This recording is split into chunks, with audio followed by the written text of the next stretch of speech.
Good morning. My name is Brianna, and I thought that you would enjoy getting ready with me. So here we have Scout, and behind him is Alistair. We're just doing groundwork today, but I am going to put the surf single on, Scout doing groundwork. So right now it's February, and they have a bit of a winter coat, but they are starting to shed, if you can see. Just a little. It was cold last night and it actually rained yesterday, but they are kind of getting rid of the winter coat. So when they have their winter coat, I always start out with the metal curry comb, and I only use this when they have a winter coat. I never use it in the summer when there is no winter coat, because it can actually hurt them if you use it too roughly. So I only do it when they have a winter coat. Like as you can see here, he laid down last night, so he's got some undies there, and also it helps take off. And with the metal curry comb, I just go down with the hair. I never use it on the face or the legs, just the body. You can see I brush him quite often because he's not shedding. We have Artemis behind us trying to but see how this easily gets rid of that. It's just so much easier than the regular curry to get all that off. Oh, now you see more of that winter coat coming off. It is starting to warm up, believe it or not. I'm in my heavy jacket, and it did rain yesterday. It was pretty dark today, but it is actually warming up.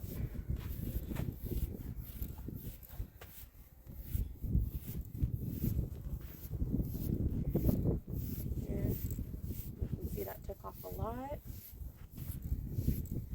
I'll go ahead and move you to the other side so you can see. We're gonna have to move Alistair over. As you can see, he's got his butt in his face. Come here, bud.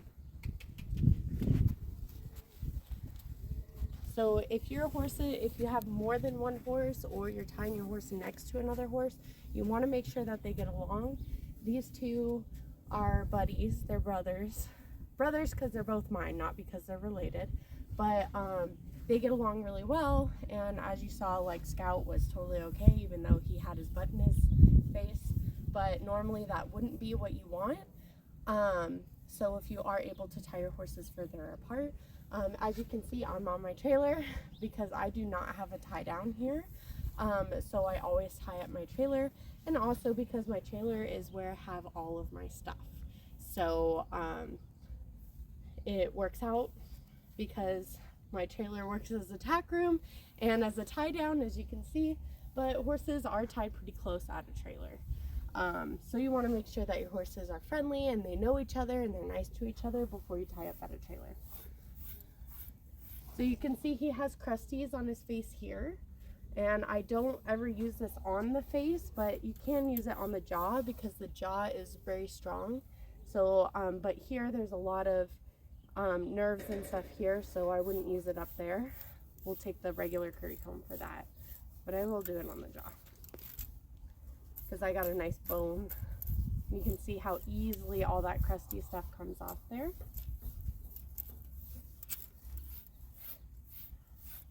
It's a good boy.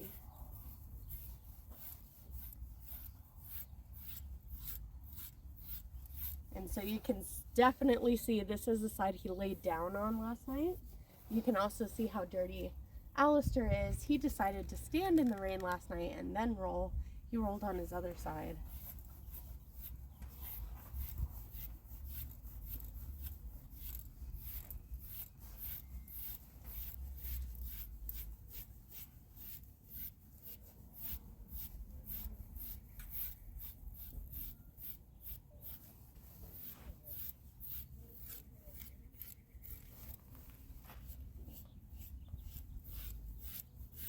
Can see some of the white hairs flying off.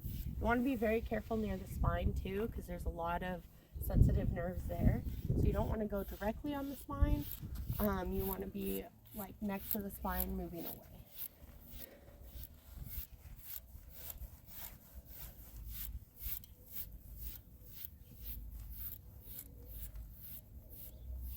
So I was told for the longest time that you should never, ever, ever use a metal curry comb on your horse.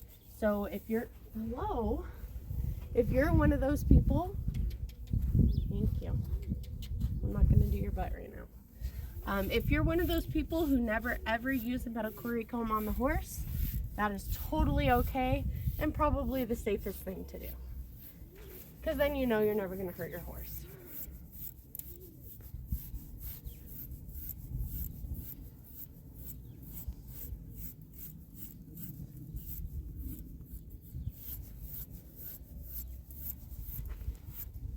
I used to be one of those people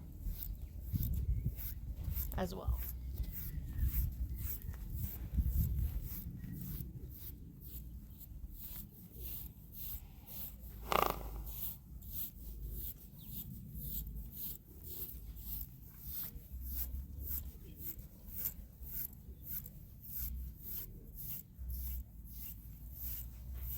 We'll go down the hip a little bit, but not on the leg. A little sunken in there. I'm going to move you back to the other side. Whoops. All right, there you go. Back to the other side. So I was taught that you never ever use the metal curry comb on your horse. Like I said, obviously I do in the winter because it's very easy to get all that crusty stuff off when they do decide to lay down and if it had rained. I was taught that this is only to clean brushes, and so you can see I always go this way because it flips the hair this way, but this is how you clean your brushes. So that's what I was taught this was for, was strictly that. So once I have the metal curry comb and I got all of that crusty off, then I go to our regular curry comb and have a heart curry comb because we love our horses.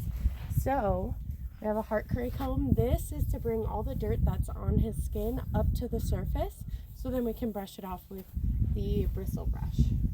It also massages the horse and it brings it encourages blood flow to up to the muscles, and it does feel really nice. And so this one I don't use on, I could use it on the legs if I felt like he needed it, but I'm not going to put any leg wraps or anything on him, so there's no reason to do the legs. But even though I'm not brushing the legs, I still want to look and I want to notice, like if he got any injuries, if he's bleeding anywhere, and stuff like that. So he nicked himself in here a couple days ago, so like keeping an eye on that, make sure it's healing and not getting any worse, there's no swelling, things like that, even though I'm not going to curry comb those areas. But I spend a lot of time currying the back because I'm just a dressage rider. We want to encourage muscle growing on the back. So and also sometimes with what we're doing, it could be really hard work. It's like doing push-ups and sit-ups, and you know, the day after you do some sit-ups, if you've never done them before, but or if you just overdid it, then you know your abs are like burning and they're sore. And so it's really nice to get in here in case he's sore. Like I don't see any signs of soreness here. He seems okay. He's not twitching or moving. But I come in here and I go along and I bring it back this way, and then I get those this transverse here to bring that blood flow there. And I do that before and after every ride on their back. And then a big spot that you definitely want to get if you're going to put a saddle on, or you're going to I'm going to put the surcingle on today, is the girth area here. You want to make sure there's no crusties there when you're going to put on the girth. So that's a really important area if you're going to work them.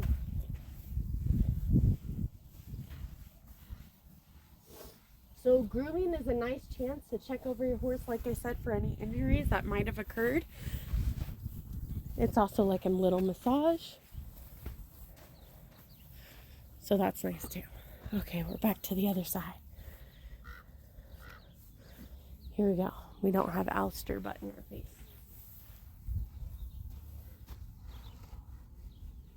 Okay, because this is a rubber curry comb, now you can use it on that more sensitive side, or sensitive part of the face. So I'm gonna do under his ear. I'm gonna like cover his eye. He's not gonna like it, but I'm gonna cover his eye because as this is all falling, I don't want it to fall into his eye.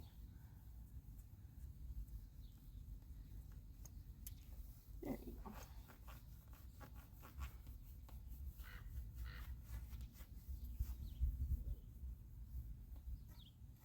And be very careful whenever you do anything around the eye. You don't want to hurt his eye. You look like you got some goop in your eye too.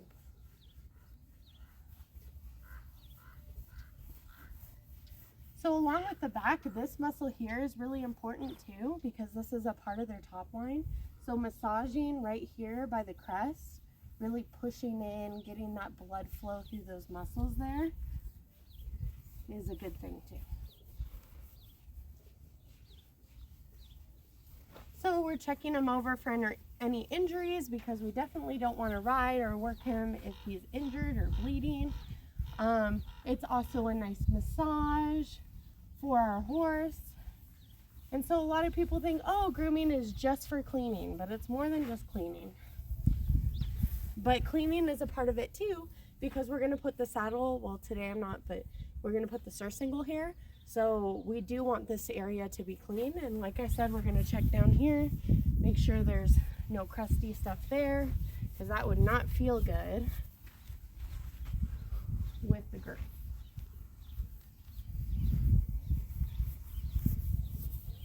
There we go. So then if you wanted to, like there's some people who like make their horses super pretty before every ride. I'm not like that, and I do have a limited amount of time to be with the horses because I have kids and a lot going on. So I don't go down the legs and make sure they're absolutely perfect. I only clean the legs if I'm going to put wraps on that day or boots. But what you could do is just kind of brush down. You do want to be careful with these ligaments if you wanted, so then it kind of makes that a little cleaner because he was really dirty there. All right, we're going to bring it to the other side.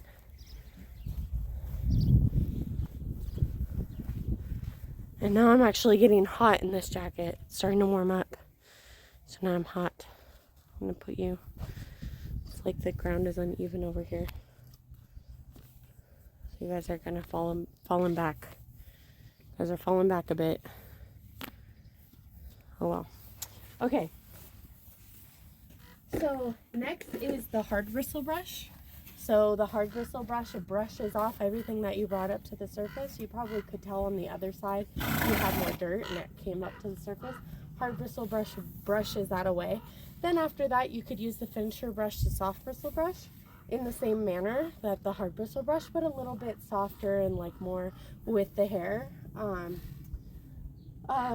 As like it actually brings the oils of the skin and the hair and kind of smooths them out and makes them soft, so you can think the soft brush makes them soft. I do not have a hard bristle brush over here. I don't know where my hard bristle brush went. You got crusties in your eye too. It's because it was really windy before it rained, so I think that's why he's got like that in his eye. But so you can see how you can sweep away all that dirt with the brush.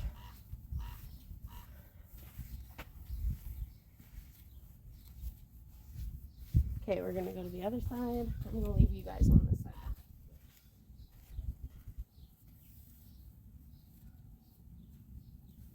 Do this side.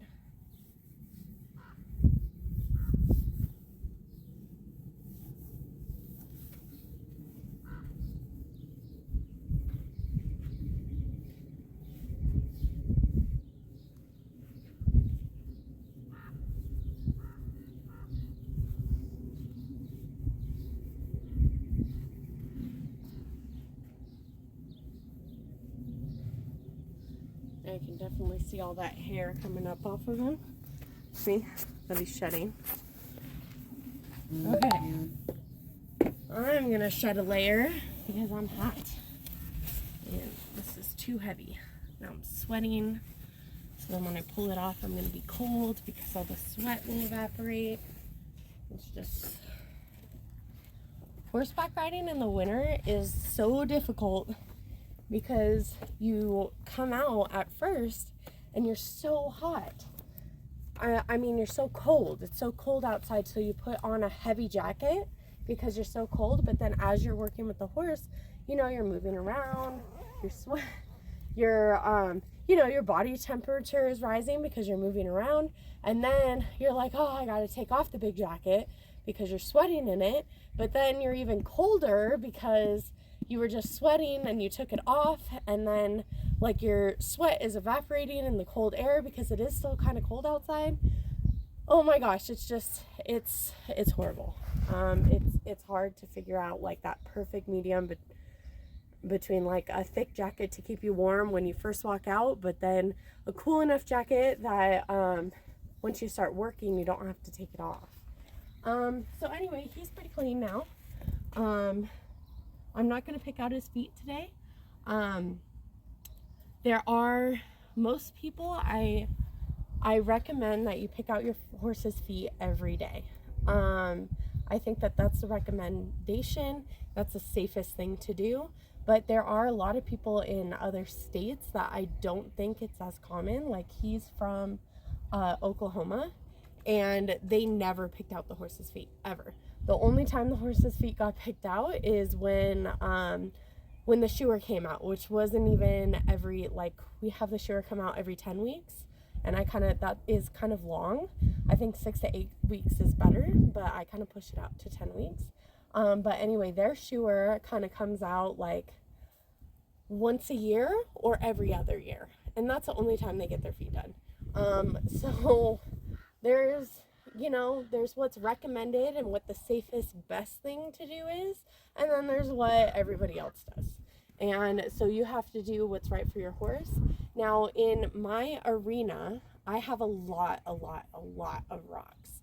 And no matter how many rocks I pick up, there's more rocks. And it's just a really rocky area. That's why he has front shoes on, because he did get hoof bruises from the rocks when I started working him here.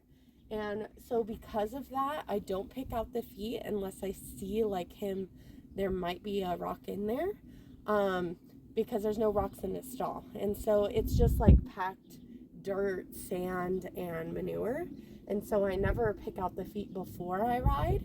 And just to kind of give that extra layer of protections with the rocks. You can decide that that's the worst, most horrible thing to do if you want, but that's how I do it here. And would it be better if I picked out his feet every ride? Probably, but that's just not what I do here. So that's us. Also, you can notice that I never went under the horse's neck. You're in a very vulnerable place when you go under the horse's neck.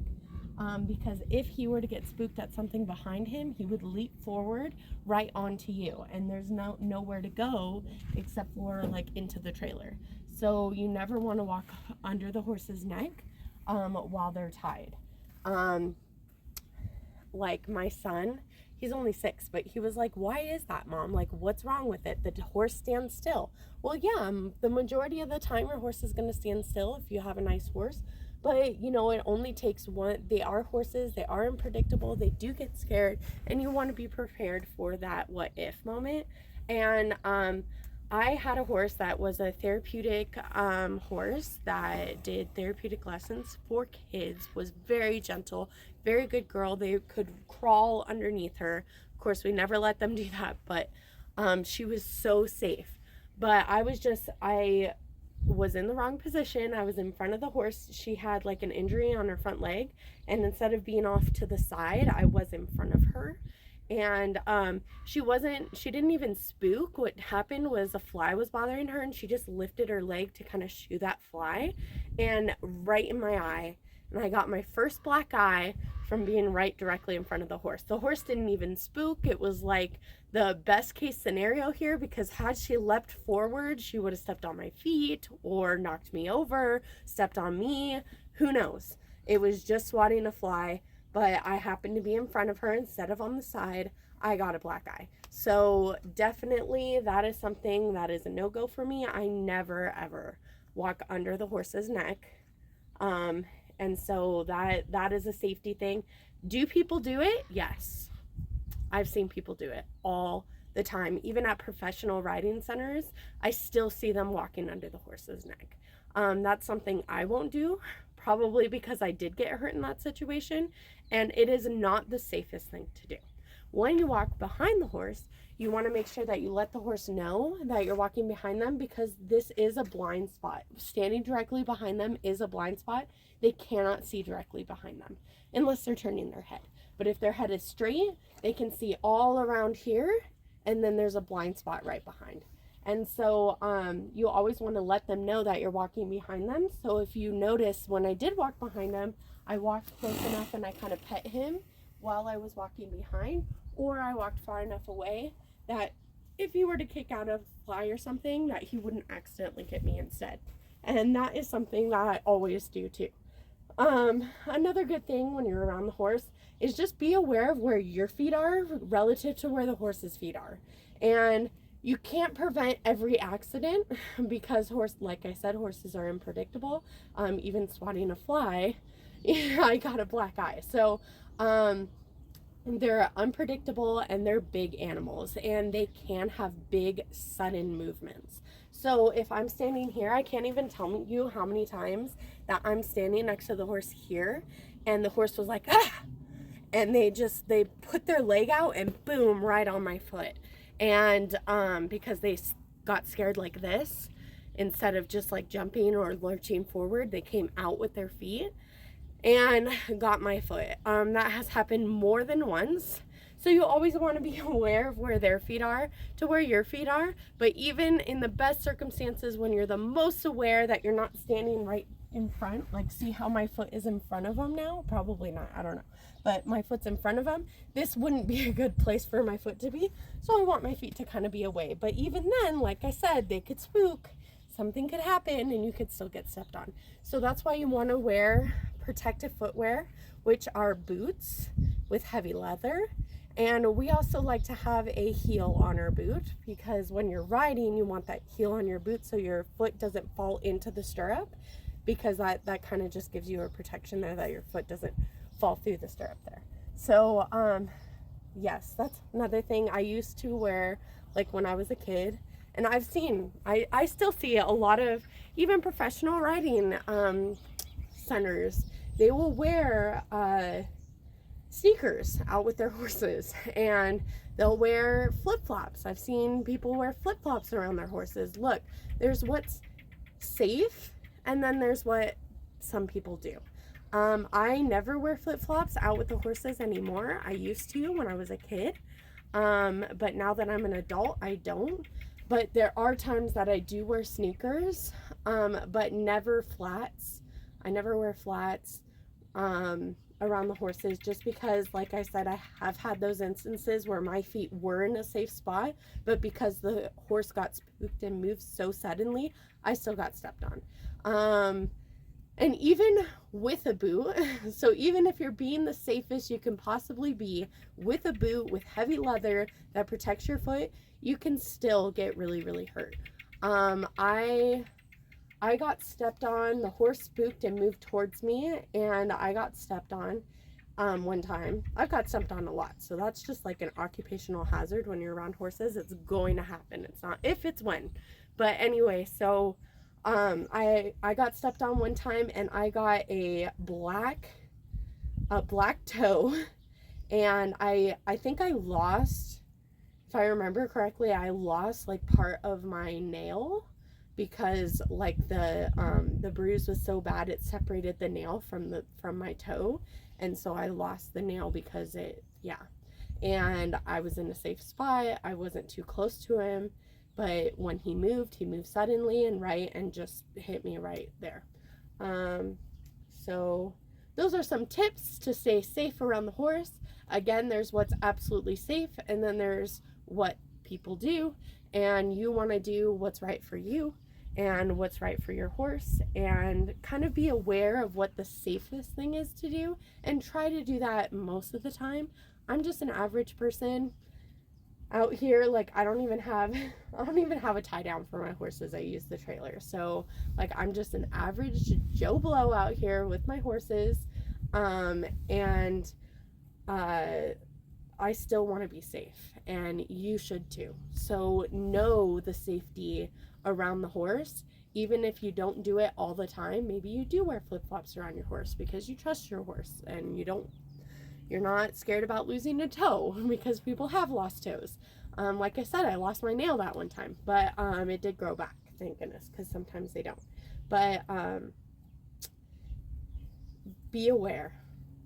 Be aware. You can't be too aware around a horse. Anyway, that's my safety spiel for today. We're gonna put on the surcingle, and so I do put a pad on when I put the surcingle on. So here's this pad. Okay, so now don't judge me. Well, you can judge me all you want. I don't care. I'm still gonna do it. But anyway, the horse is tied to the trailer. My tack room is right here. And so the absolute right way would be to put the saddle and the saddle pad on from his left. So this is his right, this is his left, and we like to tack up our horses on the left. As you saw, I just put the pad on the right. So I know a lot of people who do this, and there's a lot of people who are like, oh my gosh, that's horrible. Why would you do that on the right? You know, like I said, there's the absolute right way to do things, the absolute safest way to do things, and then there's just what people do because I'm lazy and I don't want to walk to the other side and put it on, and I'm not one to go under the neck. So I'm going to throw it on this way, and I do put on my saddle this way too. And then I do this side first on the girth, and then I do the other side. But that isn't as big of a deal, because the reason why people do that, where's my surcingle? Oh. The reason why people tack on the left is because of tradition. It has nothing to do with anything else except for tradition. The cavalry had their swords on their left, and they needed to be ready at a drop of a hat to throw on their saddle, put it on, and hop on. But they couldn't get on the right, because if they had their sword on the left and they came on to get on, their sword's going to hit their horse. So they could only get on from the left. So then they did everything on the left. They put on the saddle on the left. They put on the bridle on the left. And that's the only reason.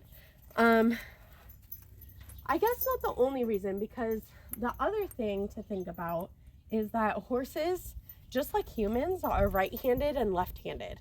I don't know if you knew that or not, but horses are also right-handed and left-handed.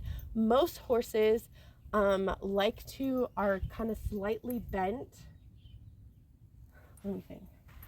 I think most horses are slightly bent to the left. And so anyway, so just like us, we have a right side of our brain, a left side of our brain. And the way horses think, there's a little bit less communication between the right and the left.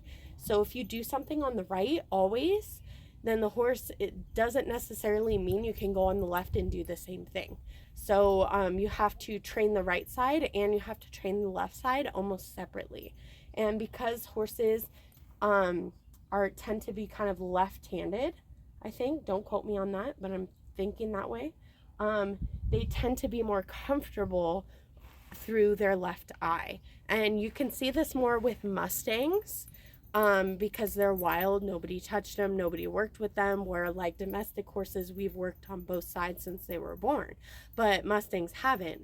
And if you notice that most Mustangs prefer you to be on the left side naturally, because I think it has to do with them being left-handed, but if it's not, don't quote me on that, it might not be. Okay, so I'm going to go to the other side. Just my surcingle here.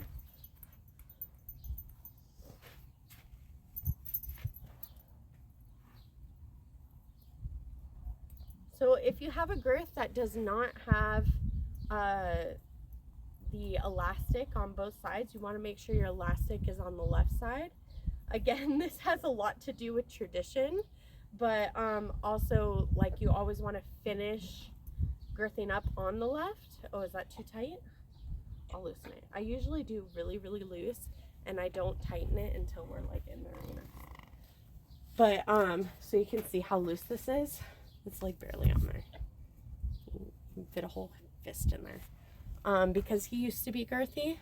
Actually, a lot of my horses used to be girthy before I had them, and so I just like do it to where it's on, like it's on, and there's like some breathing room, and then I walk them around a little bit. I tighten it a little, and then before I hop on, I tighten it more, so then it's tight. And even then, like I'm riding and I get off, and my girth was way too loose. I don't recommend that, but that's just what happens because I'm almost too overly cautious about it. Okay, now the bridle I always put on from the left. Oh, this girth, you can see here how it has elastic here. So it's like this material and it's stretchy. It has the stretchy on both sides, so it wouldn't matter which side it goes on. I personally like girths that have elastic on both sides. I think they're more popular now. When I first started riding, that was kind of not the norm. It always has an elastic on one side. So here, I'm going to put you here. I don't know if you'll be able to see me here. Here, I'll put you here. Next to Alistair. Alistair will keep you company on the other side. He's falling asleep. You're falling asleep too, huh? Okay, we're going to put the reins over our head first. Now, the absolute safest thing to do, I'm going to tell you, you're going to take off the halter. You're going to put the halter on the horse's neck. So then you have the reins. If he decides to, no, don't knock it over. Don't knock it over. Don't do it. Alistair's behind you. He's trying to knock you over. Okay, so you have the reins on over the neck. Then you have the halter over the neck if your horse gets away. But me personally, I don't do that. I'm on my own property. I'm more likely to do it if I'm not on my property, because then I really don't want my horse to get away. But if I'm on my own property, if he gets away, it's not that big of a deal. There we go.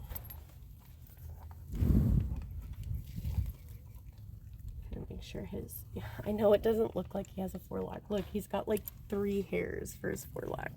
You want to make sure the forelock isn't in there.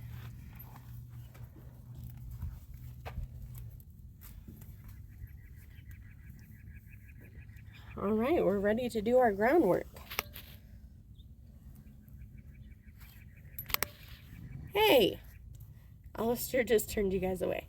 Anyway, so I'm gonna do up our bridle here, and then I'm gonna go do our groundwork. If you would like to see our groundwork, go ahead and give this video a thumbs up and a like, and I will post our groundwork as well, so you can go to our channel and look up the groundwork that we did today, so you can be a part of my whole process today. Bye.